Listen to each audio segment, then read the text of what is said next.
अमित शाह की बात कह रहे हैं ना, आज की डेट में सब कुछ संभव है। चाहे वो ममता बनर्जी हो, चाहे वो अरविंद केजरीवाल हो। अरविंद केजरीवाल सिटिंग सीएम होने के बाद भी जेल के अंदर थे, और उसके बाद आप देखे ना, स्वास्थ्य मंत्री जेल के अंदर थे।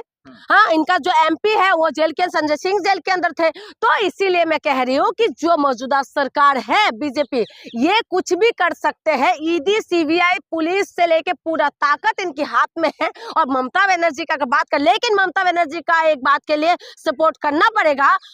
एक महिला होके है ना, इनकी पूरी तरीके से मुंह तोड़ जवाब दिया है और पूरी तरीके से डट के खड़े हैं। ये सीखना चाहिए कांग्रेस को। लेकिन दुख की बात यह है कि ये लोग गठबंधन में होने के बाद भी ममता बनर्जी की जो उसमें चापा पड़े हैं, उसके बाद जो है कांग्रेस साथ में खड़े नहीं है। केजरीवाल वाला हाल होगा ममता जी का? कुछ भी हो सकता है, कुछ भी हो सकता है, लेकिन ममता बनर्जी को डाउन करना, ममता बनर्जी को डाउन करना इतना इजी नहीं है। इसी वजह से थोड़ा सा तो ममता बनर्जी मुकाबला बराबरी के करते हैं, क्योंकि खेला तो होने जा रहा है। कल की हरकत को लेके कह रहे हैं कि ममता जी ने गलत किया है, ईडी के खिलाफ कानून का खिलवाड़ किया है। एक बात बताइए, जहां जिस राज्य में चुनाव होते हैं, जिस राज्य में चुनाव होने से पहले ईडी, सीबीआई वहां पहुंच जाते हैं। आप बार बार देखिए ना, आप दिल्ली में चुनाव होने लगे तो दिल्ली में तमाम नेताओं के पास ईडी, सीबीआई पहुंच गए थे। आप हरियाणा के अंदर भी यही चीज है, सारी जगह पर कहीं पे भी चुनाव होता है तो ईडी, सीबीआई वहां पहुंच जाते हैं। उससे पहले कहाँ सोते रहते हैं, पहली बात। और दूसरी बात यह है कि विपक्षी पार्टी के नेताओं के पास ही क्यों जाते हैं? सत्ता पक्ष में रहने वाले किसी पार्टी विशेष के पास कभी नहीं जाते। इसीलिए मैं कह रही हूँ, जो सरकार में है, जिसके पास पावर है, और खास करके पहले की सरकार और इन सरकार में फर्क साफ है। पहले की सरकार जनता से थोड़ा सा तो डरते थे, क्योंकि निर्भया कांड एग्जाम्पल है। लेकिन अभी की सरकार है ना, घंटा, जो जनता को घंटा समझते हैं। ये अपने मध्य प्रदेश में जो नेता ने बयान देके साफ क्लियर कर दिया है कि अगर जनता का सवाल करेगा तो ये घंटा होगा। तो ये थिंगा दिखाने वाले सरकार है। सशक्तिकरण हर जगह मुंह मारते हैं, फिर कहते हैं कि 14 साल की बच्ची का बॉडी बन के तैयार हो जाता है, शादी करवा देना चाहिए। फिर कहते हैं कि महिला की जो है मांग में सिंदूर नहीं है, यानी कि खाली प्लॉट है। इस तरीके की बाबाओं को मैदान में उतार दिया गया है, और जिन बाबाओं के विरोध में कुछ एक्शन नहीं है, जबकि महिला विरोधी बयान देते हैं। और उसके बाद कोई बाबा ये भी कहते हैं कि जो है मनुस्मृति अपने घरों में लागू करना चाहिए। आपको मैं बता दूं, खास करके महिलाओं को, अगर आपको लगता है कि नशा करना आपका राइट है, अगर आपको लगता है कि पुरुषों की बराबरी तभी कर सकते हैं, कपड़े पहनना आपका राइट है, इसका मैं पूरी तरीके से सपोर्ट नहीं करती हूँ। राइट तब होता है ना, जब आपका पढ़ना लिखना हर चीज का आपका बराबरी का हिस्सा होगा। आज आपको लगता है कि नशा करना आपके राइट है, आपको ऐसा लगता है कि महिलाओं को जो नशा करना चाहिए, इसके लिए आप लोग विरोध में उतर आएंगे कि हाँ नहीं, हम पुरुषों की बराबरी होना चाहिए। नहीं, अगर मनुस्मृति लागू हो गया तो नशा तो दूर की बात है, वो तो किसी भी तरीके से मैं उसका सपोर्ट नहीं करती हूँ। लेकिन महिलाओं को पढ़ने के लिए रोक दिया जाएगा, महिलाओं को बाहर निकलने के लिए रोक दिया जाएगा, महिलाओं को फाइटर प्लेन नहीं उड़ा सकते, जज नहीं बोल सकते, चुनाव नहीं लड़ सकते, अब पढ़ नहीं पाएंगे। जैसे अभी राजस्थान की जालोर जिला के अंदर 15 गाँव पंचायत ने ये फैसला दिया है, जो महिला है, महिला वो बेटी भी है, ये बहू भी है, ये बच्ची भी है, उनकी हाथ में स्मार्टफोन नहीं होंगे। यानी कि वो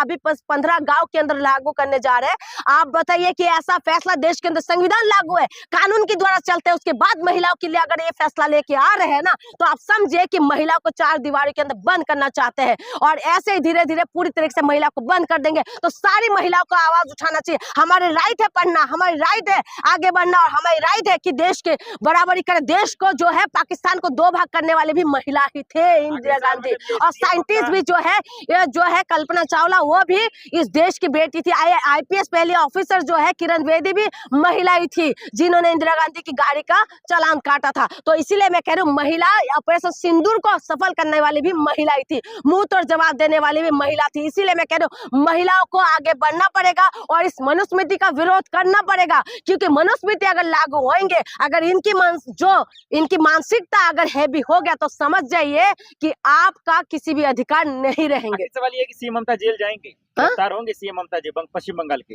मुख्यमंत्री अमित शाह जी के बीच लड़ाई चल रहा है, उनके बीच ईडी का जो छापा। देखिए, जो अमित शाह की बात कह रहे हैं ना, आज की डेट में सब कुछ संभव है। चाहे वो ममता बनर्जी हो, चाहे वो अरविंद केजरीवाल हो। अरविंद केजरीवाल सिटिंग सीएम होने के बाद भी जेल के अंदर थे, और उसके बाद आप देखे ना, स्वास्थ्य मंत्री जेल के अंदर थे।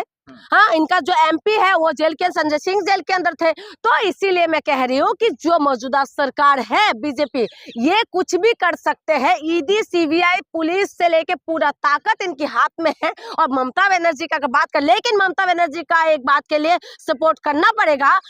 एक महिला होके है ना, इनकी पूरी तरीके से मुंह तोड़ जवाब दिया है और पूरी तरीके से डट के खड़े हैं। ये सीखना चाहिए कांग्रेस को। लेकिन दुख की बात यह है कि ये लोग गठबंधन में होने के बाद भी ममता बनर्जी की जो उसमें चापा पड़े हैं, उसके बाद जो है कांग्रेस साथ में खड़े नहीं है। केजरीवाल वाला हाल होगा ममता जी का? कुछ भी हो सकता है, कुछ भी हो सकता है, लेकिन ममता बनर्जी को डाउन करना, ममता बनर्जी को डाउन करना इतना इजी नहीं है।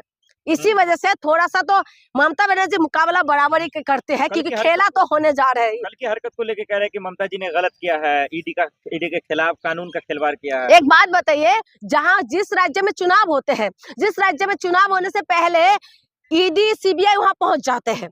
आप बार बार देखिए ना, आप दिल्ली में चुनाव होने लगे तो दिल्ली में तमाम नेताओं के पास ईडी, सीबीआई पहुंच गए थे। आप हरियाणा के अंदर भी यही चीज है, सारी जगह पर कहीं पे भी चुनाव होता है तो ईडी, सीबीआई वहां पहुंच जाते हैं। उससे पहले कहाँ सोते रहते हैं, पहली बात। और दूसरी बात यह है कि विपक्षी पार्टी के नेताओं के पास ही क्यों जाते हैं? सत्ता पक्ष में रहने वाले किसी पार्टी विशेष के पास कभी नहीं जाते। इसीलिए मैं कह रही हूँ, जो सरकार में है, जिसके पास पावर है, और खास करके पहले की सरकार और इन सरकार में फर्क साफ है। पहले की सरकार जनता से थोड़ा सा तो डरते थे, क्योंकि निर्भया कांड एग्जाम्पल है। लेकिन अभी की सरकार है ना, घंटा, जो जनता को घंटा समझते हैं। ये अपने मध्य प्रदेश में जो नेता ने बयान देके साफ क्लियर कर दिया है कि अगर जनता का सवाल करेगा तो ये घंटा होगा। तो ये थिंगा दिखाने वाले सरकार है। महिलाओं के सशक्तिकरण की बात कर रही हैं, सीएम रेखा भगत सिंह को लेके जैसा तैसा बयान। देखिए, महिला का सशक्तिकरण की बात है और पर्सनल किसी महिला ने बयान देने की बात है, फर्क है। अगर पूरी महिलाओं को, अगर आप ये समझ रहे हैं ना कि रेखा गुप्ता ने जो बयान दिया ये पूरा महिलाओं को लेके चल रहा है, तो ये गलत है। अगर मुस्कान ने किसी अपने हस्बैंड को उसको करके ड्रम के अंदर बंद कर दिया, पूरा महिलाओं को आप क्रिमिनल बना रहे, तो ये भी गलत है। तो इसीलिए मैं कह रही हूँ, जो रेखा गुप्ता जी ने जो बयान दिया है वो पूरी तरीके से ये दिखाते हैं कि लोगों को जो है, जनता को दिमाग से हिला हुआ समझते हैं। ऐसा लगता है कि हम लोग जो देशवासी है पूरी तरीके से दिमाग से हिल चुके हैं और वो लोग जो बोलेंगे वही सच्चाई मानते, क्योंकि ऐसा हो रहा है देश के अंदर। जो है, एक इनकी महिला, बीजेपी का एक महिला है जो कहते हैं कि 2014 के बाद देश आजाद हुआ। तो आप रेखा गुप्ता कह रहे हैं कि जो है भगत सिंह ने बम फोड़ा था कांग्रेस के अगेंस्ट में। तो इनके लिए कुछ भी संभव है। Nothing is impossible, everything is possible. और बीजेपी के लिए सब कुछ पॉसिबल है।